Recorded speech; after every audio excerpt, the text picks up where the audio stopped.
Dan ada terlibat di sini. Kami sangat kooperatif dan transparan di bidang. DPO ya hanya satu, PS. Terkait dengan apa?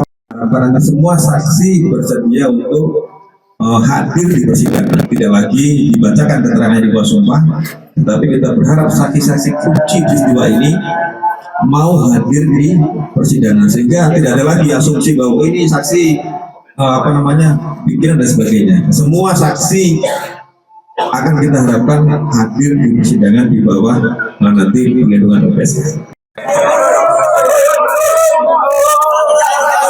Tunggu agar tertib rekan-rekan. Tunggu sabar ya. Kami silakan. Jadi nanti saya tidak pernah saya mati. Di sini. Rekan-rekan, tolong tertib. Nanti kita sama-sama mendengar.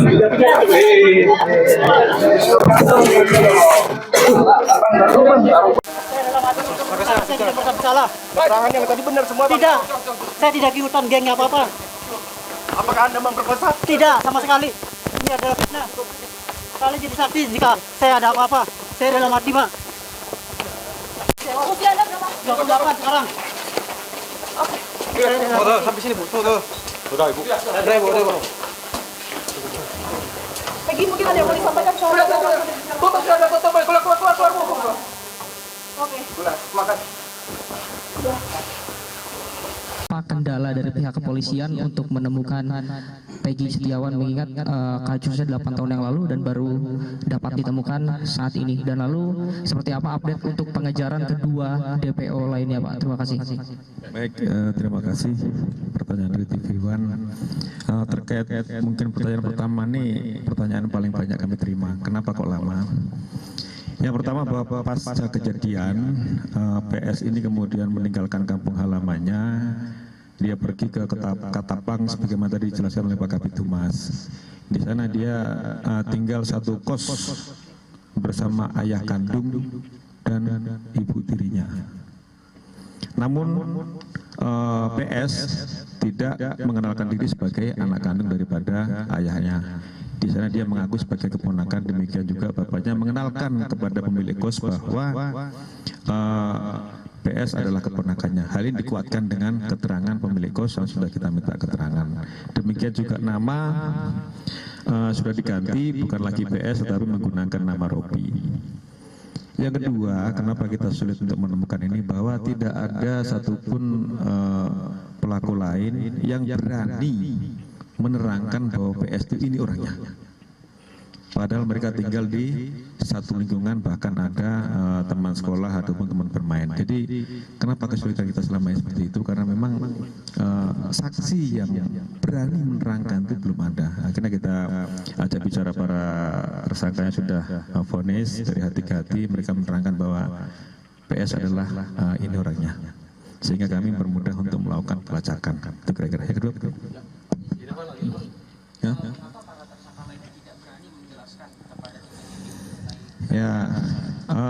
itu mungkin ada alasan lain dari para tersangka ya, apakah memang dia melindungi ataupun PS ini sejauh mana sepak terjangnya di kalangan mereka, ada yang bilang takut dan sebagainya.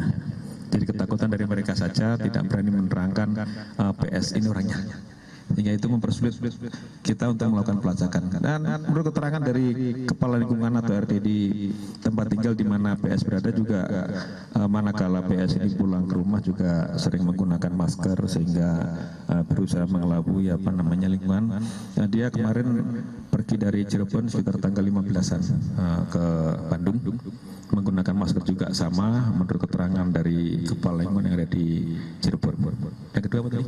Ya, Elsinta dulu, nanti coba Elsinta. Saya dari Elsinta. Waktu penyidikan di awal, waktu proses persidangan terus penyidikan, kenapa para tersangka ini atau terduga ini mencabut keterangannya? Itu yang satu. Ya. Kedua, satu dulu ya, kita dulu ya. Oke. Kenapa para tersangka ini mencabut keterangannya? Ini memang ada instruksi dari kuasa hukum. Jadi semua tersangka diperintahkan untuk mencabut keterangan.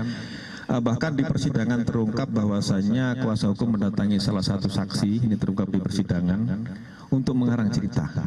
terkait dengan alibi para tersangka pada saat itu. Jadi tersangka ini diminta untuk mengarang cerita bahwasanya mereka ini pada saat kejadian itu tidur di rumah Pak RT. Dan itu sempat Pak RT terangkan, namun pada akhirnya dia cabut sendiri bahwasanya para tersangka pada saat kejadian itu mereka tidak tidur di rumah Pak RT, melainkan besok malamnya setelah kejadian malam Minggu, jadi malam Senin, kemudian mereka itu tidur di rumah Pak RT. Itu benar. Jadi Pak RT waktu itu sempat mengaku bahwa mereka tidur, akhirnya dicabut pada saat sidang, dan itu menurut keterangan dari para saksi itu adalah permintaan dari kuasa hukum tersangka dan keluarganya. Berarti nyambung ya ketika waktu penyidikan termasuk fakta persidangan bahwa ke-8 tersangka ini melakukan penganiayaan terhadap petugas. Terkait penganiayaan ini rekan-rekan sekalian, pada saat itu memang ramai di Facebook bahwasanya mereka disiksa. Tetapi pada saat pemeriksaan muncul bahwa itu juga dilakukan oleh sesama tahanan. Dan kemudian pada saat itu telah dilakukan proses terhadap anggota yang jaga tahanan maupun penyidik, itu 15 orang sudah diproses terkait dengan kelalaian mereka dalam menjaga tahanan. Jadi ada upaya dari tahanan lain, mereka disiksa juga sampai penggep-penggep itu yang mana waktu itu muncul di Facebook kemudian rame, itulah yang kemudian menjadikan kasus ini tarik ke Polda Jabar. Jadi sesama tahanan mereka saling pukul sehingga mereka lebam-lebam, dan terhadap anggota 15 orang sudah dikenakan tindakan disiplin. Ya. Bahkan di rutan juga salah satu tersangka mereka dipukuli oleh sama mereka sendiri. Ini yang terungkap. Ya, silakan. Silakan. Kemarin dari Pak Kabid Humas menerangkan konsep ini merupakan otak pelaku. Ya. Seperti apa Pak? Bisa dijelaskan Pak? Jadi memang PS ini merupakan otak pelaku. Jadi ketika mereka kumpul-kumpul sesama geng motor, karena mereka dibilang monreker, mereka manakala ada kelompok ekstasi yang lewat di jalan itu, mereka sering lempar dengan batu. Itu yang terjadi. Nah, pas ada kejadian, PS mengajak salah satu tersangka lain untuk mengejar korban ini, yang dia sampaikan bahwa ada masalah dengan itu. Kejar. Nah, masalah apa sedang kita dalami. Kemudian dikejar berdua sampai dengan di jembatan layang, dipukul korban sampai dengan jatuh. Kemudian dibawa korban ini satu motor dengan satu tersangka lain dan pergi. Jadi satu motor berempat. Yang korban Eki taruh depan, didudukkan depan joki, kemudian joki, di belakangnya ada korban yang wanita, Vina, kemudian di belakang lagi adalah PS. Di situ dibawa ke kebun kosong, baru yang lainnya rame-rame mengikuti mereka. Jadi yang menurut keterangan salah satu pelaku juga bahwa yang melakukan persetubuhan terhadap Vina yang masih di bawah umur pada saat itu sudah dalam kondisi pingsan, yang melakukan persetubuhan pertama adalah PS, kemudian diikuti oleh tersangka lain, kecuali satu yang memang di bawah umur tidak ikut melakukan persetubuhan. Jadi perlu saya tegaskan di sini rekan-rekan bahwa tersangka semua bukan 11 tapi 9, sehingga DPO hanya 1. Untuk itulah kami selama ini meyakinkan bahwa 5 keterangan berbeda dari tersangka itu ada yang menerangkan 3. Ada lagi menerangkan 3 dengan nama berbeda. Ada yang menerangkan 5, ada yang menerangkan 1. Setelah kami melakukan penyidikan lebih mendalam, ternyata 2 nama yang disebutkan selama ini itu hanya asal sebut. Jadi tidak ada tersangka lain. Namun apabila nanti di kemudian hari muncul tersangka lagi, ya kami akan periksa. Tetapi sejauh ini fakta di dalam penyidikan kami, tersangka atau DPO adalah 1, bukan 3. Jadi semua tersangka jumlahnya 9, bukan 11. 8 melakukan persetubuhan, yang 1 tidak. Tunggu ya, sebentar. Silakan. Mengenai di media sosial soal identitas PG versi lain itu dari polisi. Ya, bahwa kita yakinkan PS adalah ini. Kita sudah menyita sejumlah dokumen terkait dengan identitas, kemudian juga motor yang digunakan kita sudah dapat STNK-nya, walaupun motornya belum dapat, tetapi STNK kendaraan yang digunakan pada saat kejadian kita sudah mengamankan. Nah, kita meyakinkan ini dengan sejumlah dokumen, baik kartu keluarga, kemudian ijazah dan sebagainya, kita yakinkan bahwa ini adalah PS atau Peggy Setiawan.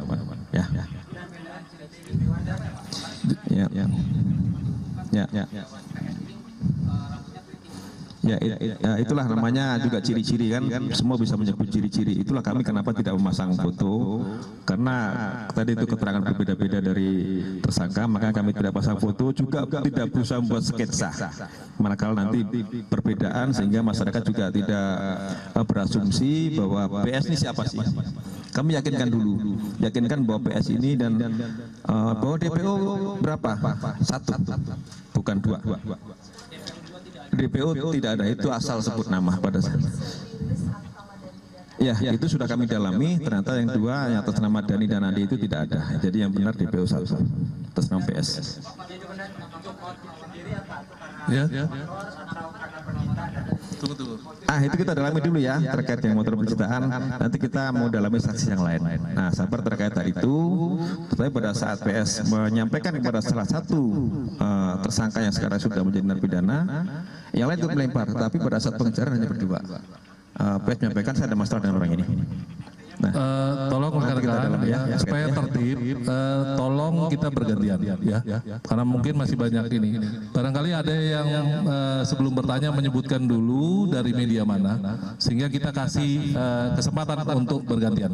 Karena setelah acara rilis ini tidak ada lagi nanti doorstop ya, tidak ada doorstop. Jadi kami minta rekan-rekan manfaatkan kesempatan ini untuk bertanya, tapi tolong disebutkan medianya sehingga kita akan beri kesempatan secara bergantian.